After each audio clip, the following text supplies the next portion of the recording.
کہ توشہ خانے کا جو قیمت ہے وہ کیسے طے ہوگی. یہ کیبنٹ ڈویژن کے تحت ہے.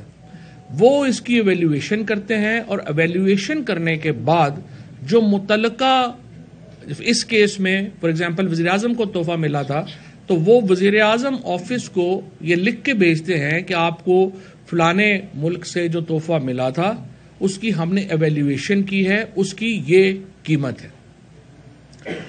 اب جب 2018 میں ہم جب پی ٹی آئی نے حکومت سنبھالی تھی اس وقت یہ تھا کہ آپ جو رولز تھے وہ یہ تھے کہ اگر مجھے تحفہ ملا ہے تو میں 20% اس تحفے کی قیمت جو ایویلیویشن میں آئی ہے وہ ادا کر کے وہ تحفہ اپنے پاس ریٹین کر سکتا. یہ قانون تھا جو پی ٹی آئی نے نہیں بنایا ہوا, یہ پہلے بنا ہوا تھا. ہم نے آ کے بعد میں اس قانون کو تبدیل کیا اور ہم نے اس قانون کو 20% سے بڑھا کے 50% پہ لے گئے. ہم نے کہا نہیں 20% بہت تھوڑا ہے, 50% جو ہے آپ قیمت دے دیں اور اس کے اوپر لے لیں. اور آج تک اسی قانون کے اوپر تمام وزرائے اعظم نے اور ہمارے سرکاری آفیسرز نے, ہمارے جتنے بھی لوگ ہیں, انہوں نے جو تحفے باہر سے ملے ہیں وہ 20% قیمت دے کے اپنے پاس ریٹین کیے ہیں. اب آ کے ہم نے اس کو قانون کو تبدیل کیا ہے اور اس کو ہم نے 50% جو ہے وہ کر دیا ہے. اگر اس کو آپ نے 100% کرنا ہے تو وہ ظاہر ہے کہ اس کے لیے قانون میں تبدیلی چاہیے, وہ قانون جو ہے وہ اس کو کر سکتے ہیں. اچھا, یہاں پہ میں آپ کو بتا دوں یہ جو گھڑی ہے اس کی ایویلیویشن جو کی کیبنٹ ڈویژن نے, انہوں نے اس کو ایویلیویٹ کیا 10 کروڑ روپے کے قریب, لگ بھگ 10 کروڑ سم تھنگ کچھ تھا, یا 9 کروڑ 87 لاکھ یا سم تھنگ, بٹ 10 کروڑ کے قریب اس کو راؤنڈ فگر میں کر دیتا ہوں. اس کے 10 کروڑ کی پرائس جو ہے وہ اس گھڑی کی اور اس سیٹ کی جو ہے وہ ایویلیویٹر نے مقرر کی اور رولز کے مطابق 20% اس کا ادا کر کے یہ جو تحفہ تھا یہ عمران خان صاحب کی ذاتی ملکیت میں چلا گیا. اس کے بعد یہ جو تحفہ تھا اس کو مارکیٹ میں خان صاحب نے بیچ دیا. جو یہ بکا 5 کروڑ 70 لاکھ روپے کا, 5 کروڑ 70 لاکھ روپے کا پاکستانی مارکیٹ میں یہ بکا. اور اس کے مطابق اس کے اوپر کیپٹل گین ٹیکس بھی ادا کیا گیا. یہ خان صاحب کے جو گوشوارے ہیں ان میں بھی جو ہے اس کو ظاہر کیا گیا اور الیکشن کمیشن میں بھی اس کو ڈکلیئر کیا گیا. یہ ہے اس کہانی کی ساری روادات. اب رات کو جو انہوں نے جیو والوں نے شاہ زیب خانزادہ کے پروگرام میں جس طریقے سے عمر ظہور نام کے ایک آدمی کو پیش کیا اور اسے کہا کہ یہ اس گھڑی کا بائر ہے. عمر ظہور نام کے کسی شخص کو یہ گھڑی نہیں بیچی گئی, نہ ہی یہ گھڑی کبھی جو ہے وہ فرا گجر جو ہیں ان کے جو ہے وہ حوالے کی گئی بیچنے کے لیے, اور نہ ہی ظاہر ہے اس کا ان سے کوئی تعلق ہے. اور اب رات کو میں سن رہا تھا جو احسن سلیم گجر ہیں جو خاوند ہیں ان کے فرا بی بی کے, انہوں نے رات کو یہ واضح طور کے اوپر کہا ہے کہ وہ اس شخص سے کبھی نہیں ملی, عمر ظہور سے. عمر ظہور کون ہے؟ ناروے میں یہ فیملی رہتی تھی, 4 بھائی ہیں, 4 میں سے 3 بھائی جو ہیں وہ ناروے میں جیل میں کرمنل کیسز میں. خود عمر ظہور کے اوپر منی لانڈرنگ کا کیس ہوا.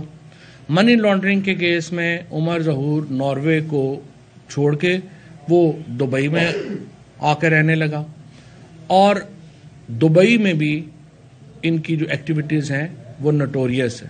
بعد میں وہ پاکستان آئے.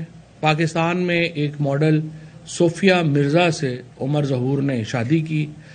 صوفیہ مرزا اور عمر ظہور کا جو کیس ہے وہ اس وقت اگر آپ گوگل میں سرچ کریں گے تو آپ کو تمام تفصیلات مل جائیں گی. میں اس میں جانا نہیں چاہتا, ایک نجی معاملہ ہے. اور بہرحال یہ صرف میں آپ کو بتا دوں کہ جو عمر ظہور رات کو کہہ رہے ہیں کہ انہوں نے $2 ملین جو ہے وہ اس کے ادا کر دیے گھڑی کے, صرف ایک چھوٹی سی IDFC میں کارنر شاپ ہے جو بھی زلفی جو ہے میرا خیال اس پہ زیادہ بہتر بتا سکیں گے ایویلیویشن کے اوپر. انہوں نے پہلی بات تو یہ آپ دیکھیے کہ یہ جو تحفے ہیں یہ 2018 کے میں جو ہے وہ خرید کیے گئے.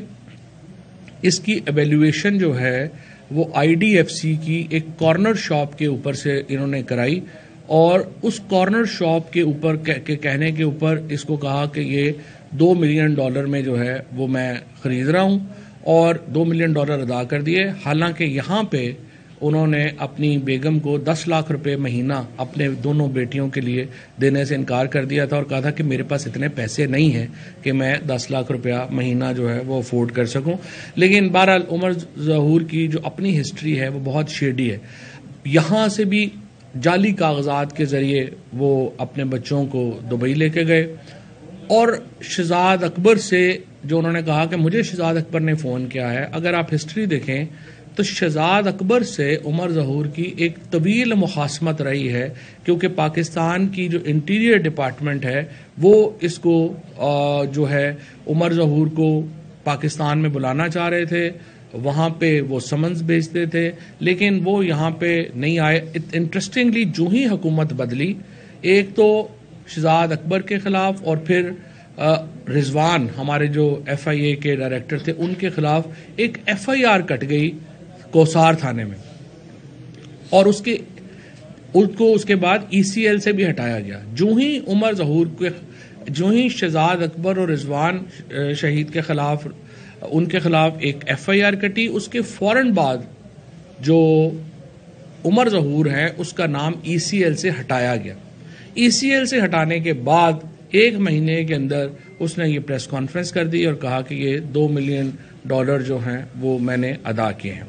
اب ان تمام حالات کے پیش نظر ہم نے یہ فیصلہ کیا ہے، ہم عمر ظہور کے خلاف دبئی میں قانونی کارروائی کا آغاز کر رہے ہیں، اور جنگ گروپ کے خلاف ہم لندن میں قانونی کارروائی کا آغاز کر رہے ہیں. یہ بڑی بدقسمتی ہے کہ پاکستان کی سب سے بڑی سیاسی جماعت کو، ہمیں تو پاکستان میں کارروائی کرنا چاہیے، لیکن جس طرح رات کو CNN پہ بھی آپ نے سنا ارشد شریف کی والدہ اور ان کی بیگم جو ہیں انہوں نے یہ کہا کہ پاکستان کے عدالتی نظام سے ہی نہیں ہے. تو آپ اندازہ لگائیے کہ اگر پاکستان کی سب سے بڑی سیاسی جماعت کو بھی لندن میں جا کے کیس کرنے پڑتے ہیں اور یہاں پہ کرنا پڑتے ہیں، تو ہمارا اعتماد کا جو لیول ہے یہاں کے عدالتی نظام کے اوپر وہ کیا رہ گیا ہے. 4 دن تقریباً 1 ہفتے سے ہمارے سینیٹرز جو ہیں وہ بیچارے سڑکوں کے اوپر ہیں، اور چیف جسٹس صاحب سے کہہ رہے ہیں کہ جناب مہربانی کریے، ارشد شریف کی جو شہادت ہوئی ہے، اعظم سواتی کے ساتھ جو زیادتی ہوئی ہے، اور عمران خان کے اوپر جو قاتلانہ حملہ ہوا ہے اس کے اوپر نوٹس ہی لے لیجئے. لیکن ہم دیکھ رہے ہیں کہ بہرحال یہاں پہ جو حالات ہیں وہ آپ کے سامنے ہی ہیں، اور یہ افسوسناک صورتحال ہے. لیکن بہرحال ہم نے فیصلہ کیا ہے کہ لندن میں ہم نیوز گروپ کے خلاف اور دبئی میں عمر ظہور کے خلاف کارروائی کا آغاز کر رہے ہیں. کچھ ایڈ کرنا چاہوں؟ میں 3 پوائنٹس جلدی سے آپ کو ایڈ کر دیتا ہوں. اس میں سب سے پہلا پوائنٹ یہ ہے کہ جیسے کہ فواد چودھری صاحب نے آپ کو توشہ خانہ کے لاز آپ کو بتائے ہیں کہ 20% پہ ان کے خریدا ہے، اور آگے جاتے ہوئے ہم انگلینڈ میں بھی باہر ملکوں میں بھی کیس کریں گے میڈیا ہاؤسز پہ، چاہے جنگ گروپ ہو یا سما گروپ ہو. لہٰذا اس کے باوجود بھی کوئی بھی ان کے جو شوز ہیں انہیں یہ نہیں اٹھایا کہ جی جو چیز قانون کے خلاف ہے، توشہ خانہ کے رولز کے خلاف جو ہے، گاڑیاں آصف ولی زرداری کے پاس بھی موجود ہیں اس وقت، اور نواز شریف کے پاس بھی موجود ہے اس وقت. اور اسپیکر آف دا ہاؤس راجہ اشرف نے واپس مجھے ایک ریفرنس جو میں نے فائل کیا تھا لکھا کہ یہ نہیں کہ انہوں نے یہ خریدی نہیں ہے یا انہوں نے یہ لی نہیں ہے یا ان کے پاس یہ ہے نہیں. ڈینائل کوئی نہیں آیا.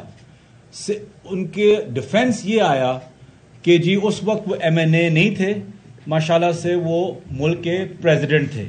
تو یہ بھی نہیں کہ MNA لیول تھے، ملک کے سب سے بڑے عہدے پہ وہ بیٹھے ہوئے تھے جب انہوں نے گاڑیاں خریدی جو توشہ خانہ کے رولز کے بالکل خلاف ہے. Antiques and cars belong to the cabinet pool. تو ایک تو یہ بات کہ وہاں کوئی شوز نہیں ہو رہے، وہاں کوئی جیو پہ گھنٹے کے شوز نہیں ہو رہے کہ یہ گاڑیاں کدھر ہیں. جہاں تک اس سیٹ کی بات ہے، اس سیٹ کی 2 چیزیں جو مزیدار ہیں جو عمر صاحب نے جو کی تھی، وہ یہ کہ سب سے پہلے جیسے فواد بھائی نے آپ کو بتایا کہ یہ ایک چھوٹی سی دکان جس کی کوئی حیثیت نہیں ہے بلکہ دکان سے کم ایک ویب سائٹ ہے زیادہ، اور اس سے ایک ویلیویشن جو انہوں نے بنائی ہے اس سیٹ کی، وہ بنائی ہے $12 ملین کی، پروگرام سے 1 گھنٹہ پہلے، اور پروگرام سے 1 گھنٹہ پہلے، اور اس ویلیویشن پہ جو تاریخ لکھی ہوئی ہے وہ 15 نومبر ہے. تو اسی وقت پروگرام سے پہلے کسی اپنے فراڈی دوست کو، پنٹر کو کال کر کے جلدی سے یہ ویلیویشن 12 ملین کی بنائی. میں واضح طور پہ نیشنل ٹیلی ویژن پہ چیلنج کرتا ہوں کہ گراف کی کئی دکانیں ہیں دبئی میں اس وقت، ہمیں وہاں سے ویلیویشن، میڈیا بھی آئے، ہم بھی آتے ہیں وہاں بیٹھ کے ویلیویشن کر لیں. پہلی بات. دوسری بات یہ بھی میں آپ کو پوائنٹ دینا چاہتا ہوں کہ جس ڈیلر کو یہ 5 کروڑ 70 لاکھ میں یہ بیچا گیا، اور میری اطلاع کے مطابق اس ڈیلر نے اس کو سیٹ کو آگے بیچا ہے شاید انہی حضرات کو، وہ 6 کروڑ 10 لاکھ پہ بیچا ہے. اور وہ ڈیلر بھی جو تھا، اس کا نام میں ابھی ریویل نہیں کروں گا کیونکہ وہ ابھی ملک سے بھاگے ہوئے ہیں، وہ بھی دبئی میں ہیں، کیونکہ جب ہماری حکومت گئی تو ایف آئی اے نے اس جولر کے جو ڈیلر ہوتا ہے اس کو بھی اٹھا لیا تھا، اس کو اندر بھی کیا ہوا تھا کافی دیر سے. اس کے بعد جب اس کو چھوڑا تو وہ ملک ڈر کے مارے ملک چھوڑ کے باہر بھاگا ہوا ہے. تو ان سے بھی انشاءاللہ آج رابطہ ہوگا اور حقائق پتہ چل جائیں گے کہ انہوں نے کس کو بیچا، ایگزیکٹلی کتنے کے بیچا. لیکن جو مجھے ابھی تک پتہ چلا ہے وہ 6 کروڑ 10 لاکھ پہ بیچا ہے، اور اس ڈیلر کا نام بھی پتہ ہے، ان کا نمبر بھی پتہ ہے، ان کو دبئی میں ان کا اتا پتہ بھی پتہ ہے. تو انشاءاللہ یہ بھی حقائق سارے سامنے آ جائیں گے، تو یہ جھوٹ بھی آپ کے سامنے انرتھ ہو جائے گا. تیسری چیز اس میں آخر میں یہ کہ دبئی اس دنیا میں شاید سب سے ایک بہترین سیف سٹی ہے. ہر کونے پہ آپ کے پاس کیمراز ہیں، اور خاص طور پہ ایک آدمی جو اپنے آپ کو ایک ملٹی ملینئر ڈکلیئر کرتا ہے، ان کے دفتروں کے لابیز میں، ان کے دفتروں میں ہر جگہ CCTV کیمراز ہیں یہ جب بھی چاہیں لے سکتے ہیں کیونکہ ان کا آفس ہے. لیکن یہ ڈکلیئر کرنا کہ فرح بی بی ان کے پاس آئی ہے اور انہوں نے پیسے لیے ہیں، تو ان کے پاس ایٹ لیسٹ لابی کی انٹرنس کی تو تصویریں ہوں گی یا ویڈیو ہوگا، کوئی ایک چیز نہیں ہے. دوسری چیز، آپ سب یہاں بیٹھے ہوئے ہیں، آپ کو پتا ہے کہ آپ 1 لاکھ کی چیز بھی خریدے آپ رسیٹ لیتے ہیں، کچھ لیتے ہیں کہ یہ کسی اور کی مالکیت پہ نہ آئے. ان صاحب نے $2 ملین کہہ رہے ہیں کہ ہم نے نکال کے دے دیے بغیر کسی رسیٹ کے، بغیر کسی کنفرمیشن کے، بغیر کسی پروف کے، اور خود ٹی وی پہ کہہ رہے ہیں کہ میرے پاس کوئی اس پہ پروف نہیں ہے. تو اس گھڑی کی میں نے آپ کو واضح طور پہ کہہ دیا کہ اس گھڑی کی، اس پورے سیٹ کی انشاءاللہ آپ کے سامنے ایک اصل ویلیویشن بھی رکھی جائے گی، اور جو ڈیلر ہے جس کو بیچا بھی گیا تھا ان سے بھی پتہ چل جائے گا کہ آگے کس کو انہوں نے بیچا تھا، کہ یہ انسان تھے یا نہیں. اور اس میں آخری بات میں صرف یہ کہتا ہوں کہ جو فواد چودھری صاحب نے بتایا کہ ان کو جو ECL سے، انٹرپول لسٹ سے بھی جو نکالا گیا، 15 اکتوبر کا اناؤنسمنٹ تھی، تو یہ آپ کہہ سکتے ہیں 12 یا 15 اکتوبر کے لگ بھگ اس کے بیچ میں سے ان کو نکالا گیا، اور اس کے 1 مہینے کے اندر ان سے پریس کانفرنس کرائی گئی. جو اس میں آگے شرین مزاری صاحبہ اس میں تفصیل سے بات کریں گی. میں آپ کو یہ کہہ رہا ہوں کہ اس 1 مہینے کی کرونالوجی اگر آپ اٹھا کے دیکھیں، کسٹوڈیل ٹورچر سے لے کے پریس کے اوپر، خان صاحب کے اوپر حملہ، ارشد شریف صاحب کی شہادت، اب یہ اس پوری سرکس کی اگر آپ کرونالوجی اٹھا کے دیکھیں 30 دن کے اندر کیا ہوا ہے، تو ہر چیز واضح ہو جائے گی کہ یہ کون سی سرکس ہے اور اس کا رنگ ماسٹر بھی کون ہے. شکریہ. بسم اللہ الرحمن الرحیم. میرے کو 3-4 پوائنٹ ہیں. سب سے پہلا سوال تو یہ اٹھتا ہے، جیسے جدھر زلفی نے ختم کیا، کہ یہ سرکس جو بنائی جا رہی ہے اس کے اب سارے تانے بانے مل رہے ہیں زیادہ سے زیادہ. ارشد شریف کی شہادت اسی کے ساتھ ہی ہے.